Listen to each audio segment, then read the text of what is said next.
Hi, this is Scott Garibay, and today we're going to talk about Dungeons and Dragons, and we're going to talk about it through the lens of the spectacular 5 out of 5 star movie, um, Best Christmas Pageant Ever.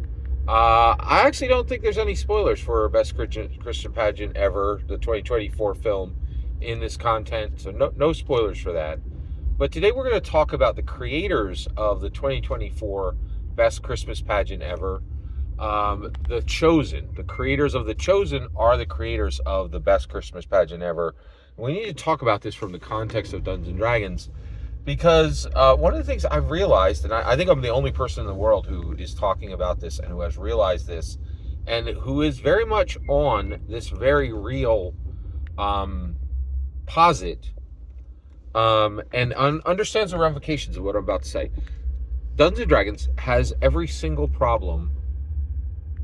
Yeah, every single problem that the evangelical Christian church has. It's astounding because people wouldn't think those two things are linked, but they're incredibly linked. So I went to see the 2024 Best Christmas Pageant Ever, and I was excited about this film for multiple reasons. And actually, I got to keep this video focused. But I was excited, so I went and I actually saw it, and I didn't intend to, but because I go to the movies so often, I'm really treated as an honored guest by Regal, and I get early access passes all the time. They're like, "Hey, do you want to see this super early?" And I was like, "Well, I'd like to see it today." And they're like, "Well, you could see it today, but just be aware you're seeing it a week before anybody else." So I go see this thing, right? And and I get there, and literally like 20 minutes of the beginning of the movie is... So first of all, the beginning of the movie comes on, Pete Holmes and Judy Greer come on, and they're like, "Hey, thanks for coming to the movies." And I'm like, "You're welcome. I love seeing the movies in the regular movie, on the big screen." And they're like, "Thank you for doing this."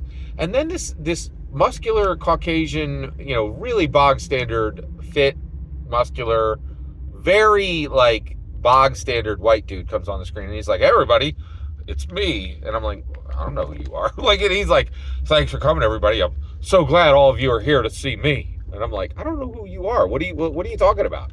And then I look around, and everybody's like, "Ooh, wow." In the theater, everybody's impressed, and they're like, "Oh, ooh, yeah, ooh, wow, the main star is here." And I'm like, "I don't know who you are," right? And he's like, "Of course, I'm the blah." I don't even know his name. Right? He's like, "My name is blah blah blah," and I immediately forget it because this guy doesn't mean anything to me. And he's like, "I'm the creator of The Chosen," and I'm like, "Oh, I know what that is," right? So The Chosen is the most successful presentation of the gospel on film ever. It's like its season premieres are aired as movies on the big screen. It's the most successful Christian project ever. However, it's the most controversial. So I go to an evangelical Christian church. If you say, "Hey, I watched season 2, episode 4 of The Chosen," you will get one of two. You will get one of two responses. People will say, "Oh, that's awesome. I really like when they showed how Paul was dealing with the Roman soldier and just how they brought him to life from the Bible."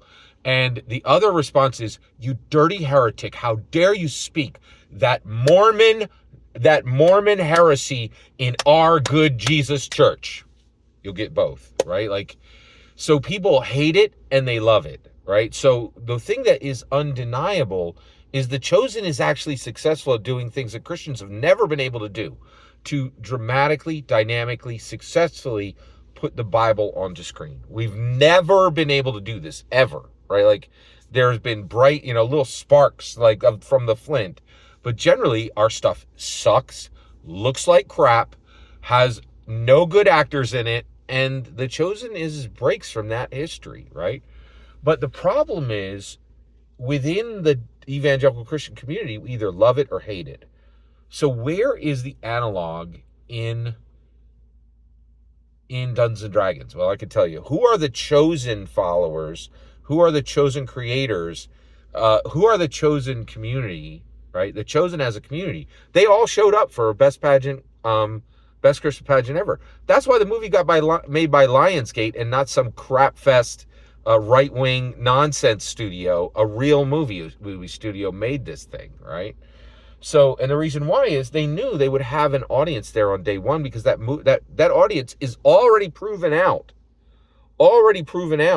through The Chosen being able to successfully put its season premieres and its season finales on the big screen, like actual movies, and people coming out and people literally paying millions of dollars, not a joke, millions of dollars to see these to see television show, right? Like, it's astounding, right?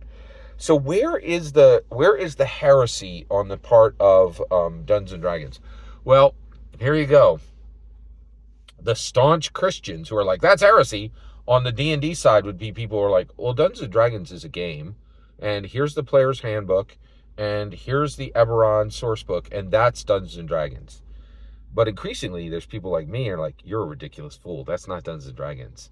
Dungeons and Dragons, and the reason it wins, right, and the reason we get a new source book every 3 months, is real Dungeons and Dragons is everything that Dungeons and Dragons is, and specifically it's intellectual property connections.